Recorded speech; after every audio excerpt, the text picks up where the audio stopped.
Assalamualaikum. So today we're gonna talk about kidney. ठीक है, हमने कौन सा सीक्वेंस फॉलो कर रहे हैं? हम इस सीक्वेंस को फॉलो कर रहे हैं. ठीक है, किडनी. आज हमारा यूरिनरी सिस्टम, हमारा फीमेल कल हमने वो भी कवर कर लिया था. आज हमारा है किडनी का. ठीक है, इट्स बोथ एक्सोन एंडोक्राइन. ठीक है, और फिर इसके बाद आपके जस्ट 1, 2 एंड 3 ये 3 लेक्चर रह जाएंगे एंडो के. ठीक है, फिर हमारे जो सेकेंड ईयर की हिस्टोलॉजी है वो ख़त्म हो जाएगी. ठीक है, so now today let's talk about kidney. ठीक है, सो किडनी क्या चीज़ होती है? किडनी इज एनकैप्सुलेटेड ऑर्गन होता है जो कि इनक्लोज्ड होता है एक कनेक्टिव टिश्यू कैप्सूल के अंदर. ठीक है, कनेक्टिव टिश्यू कैप्सूल होता है जिसको रिनल कैप्सूल भी बोलते हैं. ठीक है, और इसमें ब्लड वेसल्स होती हैं जिसे हम रिनल आर्टरीज, रिनल वेन्स कहते हैं. इंटरस्टिशियल कनेक्टिव टिश्यू होता है. मेजर कैलिसिस होती हैं, माइनर कैलिसिस होती हैं. ठीक है, और ये बोथ एक्सोन एंडोक्राइन है. ठीक है, और एंडोक्राइन इसलिए है कि ये आपकी स्क्रीशन करता है रेनिन की और इरिथ्रोपोइटिन की. ठीक है, जो रेनिन आपकी स्क्रीट होती है वो होती है जुक्स्टाग्लैमरुलर apparatus से, और जो इरिथ्रोपोइटिन रिलीज होती है वो एक्स्ट्रा मेसेंजियल सेल से रिलीज होती है. ये फिजियोलॉजी में है. ठीक है, सो ये जितनी भी बात है ये इसका किडनी का है स्ट्रोमा. ठीक है, यानी अगर किडनी को बनाया जाए so kidney is like bean like. ठीक है, यहाँ पे ये इसके जो है ये है रिनल कैलिसिस है. ठीक है, renal calyces are drain their secretion into the renal pelvis.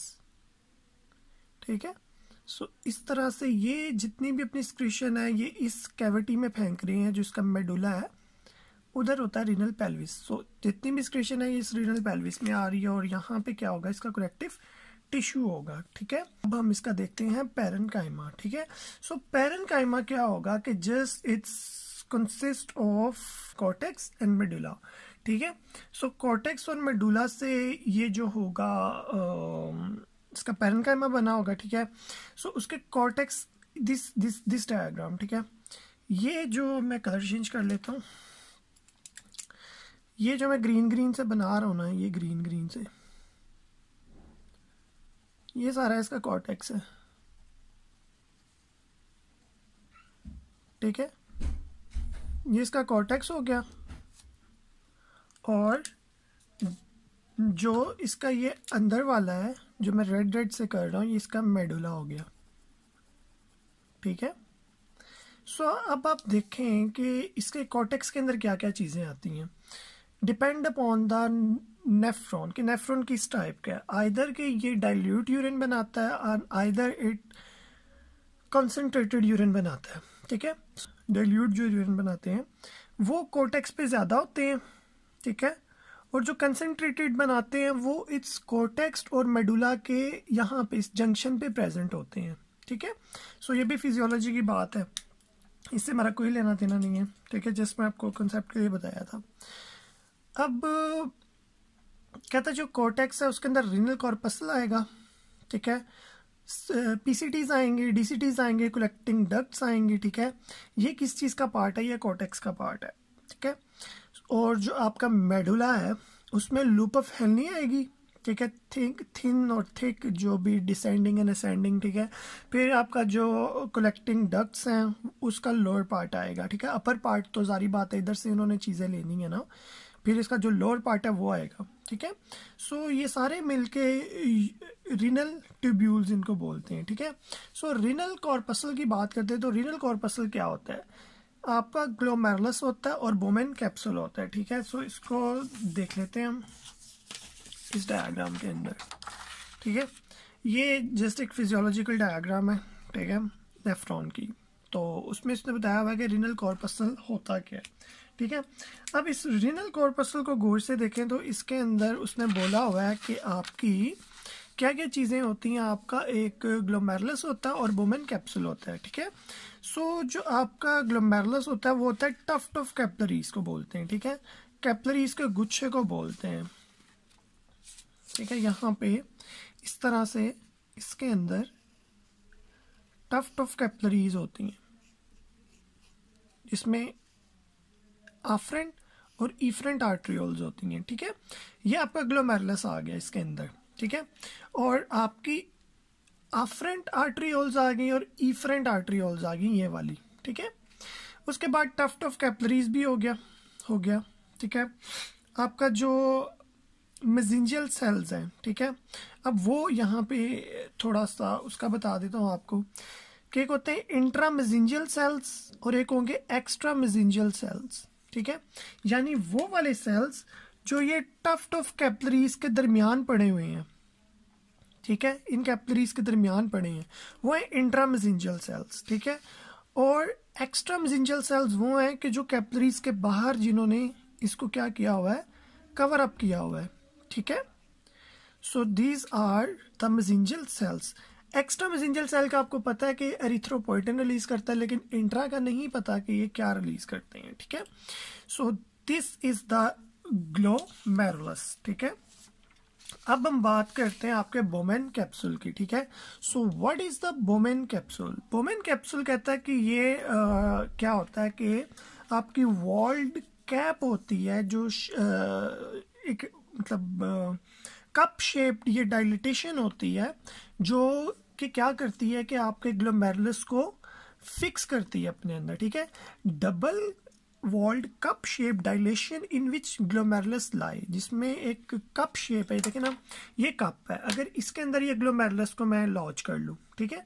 So this is the Bowman capsule and this are the tuft of capillaries, ठीक है। And this is the afferent arterioles and this is the efferent arterioles, ठीक है। सो अब इसके अंदर उसने क्या कहा कि इसके पैराइटल लेयर होती है आउटर, जो कि सिंपल स्क्वेमस एपिथेलियम से बनी होती है, और विजरल होती है जो इनर होती है, वो एपिथेलियल सेल्स होते हैं जिनको पोडोसाइट्स कहते हैं। लाइक इसको देख ले कि ये जो मैंने ग्रीन से शो की हुई है ना, ये क्या है, ये पोडोसाइट एपिथेलियल सेल्स हैं। और ये जो बाहर वाली है, ठीक है, कप के बाहर की जो एपिथेलियम उसे कहते हैं सिंपल स्क्वेमस एपिथेलियम, जो कि आपकी पैराइटल लेयर है, ठीक है। सो अगर आप हिस्टोलॉजिकली इसको देखें तो आप इसको कट करेंगे और इसको ऊपर से देख रहे हैं, ठीक है। कट करके जब आपने इसको ऊपर से देखा तो आपको इस तरह से ये नजर आएगी, ये, ठीक है। ये देखें, इसकी पैराइटल लेयर है, ये इसकी विजरल लेयर है, ठीक है।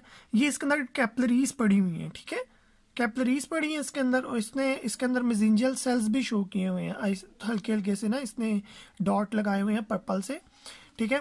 तो होल दिस इज ग्लोमेरुलस। तो हमने क्या करना है कि हमने इसको इस तरह से इसी को ड्रॉ करेंगे, ठीक है। अब हम देख लेते हैं ट्यूबुलर सिस्टम को कि ट्यूबुलर सिस्टम क्या चीज़ है। अब ट्यूबुलर सिस्टम कहता है कि रिनल कॉर्पस्कल्स है, और अब जस्ट आपने कुछ नहीं करना कि जस्ट आपने एपिथेलियम के नाम याद रखने, 3 एपिथेलियम है, just simple cuboidal, simple squamous, फिर सिंपल क्यूबॉइडल, ठीक है। सो इतना मुश्किल नहीं है, जस्ट आप ये याद रखें कि आपकी जो कंटिन्यूएशन है पीसीटी से लेके थिक तक, ठीक है, वो सेम है। फिर थिन से लेके आपकी बेंड और आपका थिन तक वो सेम है। फिर थिक से लेके आपकी जो यहाँ तक है ये सेम एपिथेलियम है। यहाँ पे आपको फ्लो चार्ट में सारा बता रहा है, ठीक है, कि कौन कौन सी सेम है। ये सेम है, ये 3 सेम है, ठीक है, और ये 3 सेम है। अब उसके ऊपर नेम लिखती है, मैंने शो कर दी है, ठीक है। अब आप देख लीजिएगा। सो अब आपने क्या करना है कि इसकी डायग्राम कैसे बनाई जाए। डायग्राम इस तरह से है कि जस्ट उन्होंने ना इस तरह से ना रैंडम एक सेगमेंट लिया है। मतलब नेफ्रॉन्स के सेगमेंट्स तो बहुत ज़्यादा होते हैं ना किडनी में, मतलब ओवर देन लैक्स और पता नहीं कितने ज़्यादा होते हैं। तो कहीं से अगर आप इस तरह का क्रॉस सेक्शन ले लें, इस तरह का ले लें, तो उसमें आपको किस तरह की चीज़ नज़र आएगी, इस तरह की चीज़ नज़र आएगी आपको, कि एक आपको रिनल कॉर्पस्कल नज़र आ जाएगा, ठीक है। फिर आपको प्रोक्सिमल इस तरह की नज़र आ जाएंगी, डीसीटीज इस तरह की होंगी, मतलब एक गुत्था सा बना हुआ है, ठीक है। और इनकी जो thin segment of looper family है वो इस तरह से, क्योंकि आपका नेफ्रॉन इस तरह से कवर करके फिर ऊपर की तरफ जाता है, ठीक है। तो मतलब जो नीचे उसका बैंड आता है ना, तो वो बैंड वाले ये बनाए हुए हैं उसने। सो हम भी इसको सेम इसी तरीके से बनाएंगे, ठीक है। So now let's draw it. First of all सबसे पहले आप ना रिनल का जो है कैप्सूल वो ड्रॉ कर ले।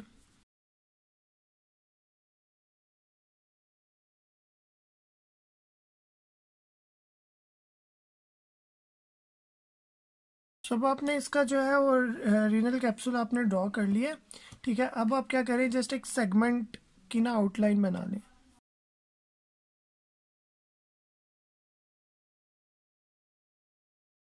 आपने जैसे एक सेगमेंट ड्रॉ कर लिया, ठीक है। अब हम इसके अंदर ना फिलिंग करेंगे कि हमने कहाँ कहाँ पे कौन कौन सी चीज़ फिल करनी है, ठीक है। सो अब हम ना पहले 2-3 हम जो है ना रीनल कॉर्पस्कल्स वो बना लेते हैं, ठीक है।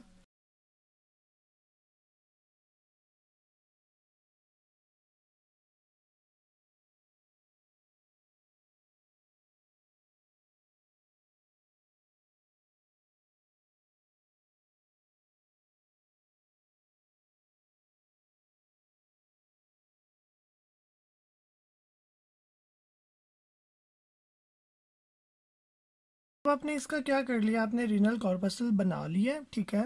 उस पर आपने इसकी ये वाली लेयर जो है ये है पेराइटल लेयर, ये है विज़रल लेयर इसकी बुमेन कैप्सूल की, और ये आपने अंदर टफ्ट ऑफ कैपिलरीज बना लिया, और साथ आपने मेसेंजर सेल्स बना लिए, ठीक है। इसको कर लेते हैं थोड़ा डार्किंग। ओके, अब हम बनाएंगे इसके जो है पीसीटीज, ठीक है। सो कुछ यहाँ पे बना लेते हैं ऊपर, क्योंकि वो ज़्यादा ऊपर की तरफ थोड़े होते हैं।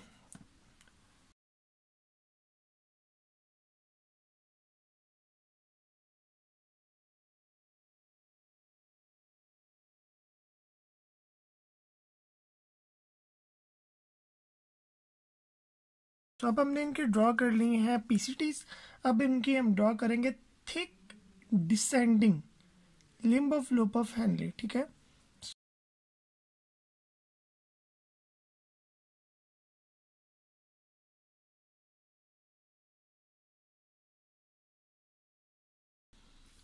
ठीक है, अब हमने इनका जो है ये आपकी thick descending limb of loop of Henley बना ली है।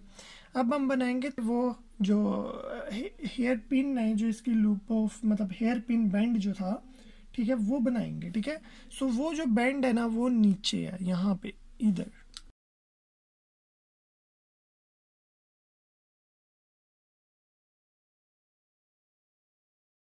अब हमने इनका जो है हेयर पिन बैंड भी बना लिया है, ठीक है। अब हम बनाएंगे जो इसकी है thick ascending limb of loop of Henley.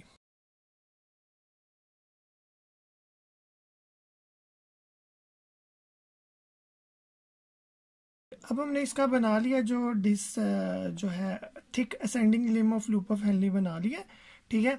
अब हम बनाएंगे कुछ डीसीटीज को, ठीक है। सो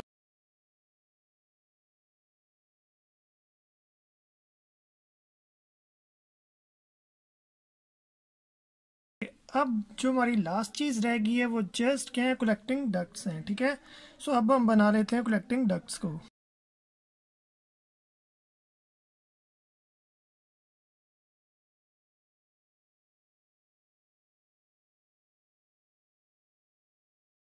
अब हमने जो है इसका जो कलेक्टिंग ट्यूब्यूल्स हैं वो हमने ड्रॉ कर लिए, ठीक है। अब जस्ट हम इसका कनेक्टिव टिश्यू करेंगे थोड़ा सा डार्क एंड करके, ठीक है। और उसके बाद हम जैसे इसको लेबल कर लेंगे और इसको ख़त्म करेंगे।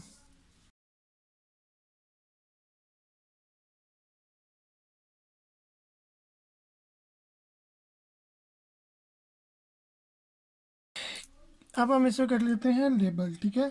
सो ये क्या चीज़ थी, ये थी पीसीटी, ठीक है, प्रोक्सिमल कन्वर्टेड ट्यूब्यूल्स, ठीक है। और ये क्या था आपका, ये वाला ये था thick descending limb of loop of Henley, ठीक है, limb of loop of Henley, ठीक है। और ये जो था ये है हेयर पिन बैंड्स हैं, ठीक है, हेयर पिन बैंड्स हैं, ठीक है। और ये आपकी क्या चीज़ थी, ये थी आपकी thick ascending limb of loop of Henley, ascending limb of loop of Henley, limb of loop of Henley, loop of Henley, ठीक है। और ये जो आपका और क्या क्या बचा, हाँ ये आपकी डिस्टल कन्वोल्यूटेड ट्यूब्यूल्स, ये हैं आपकी कलेक्टिंग डक्ट्स, ठीक है। ये कलेक्टिंग डक्ट्स आ गई आपकी। और इसी तरह से आपकी जो किडनी है वो कंप्लीट हो गई है। सो होप सो आपको ये बनानी आसान लगी हो। Thank you.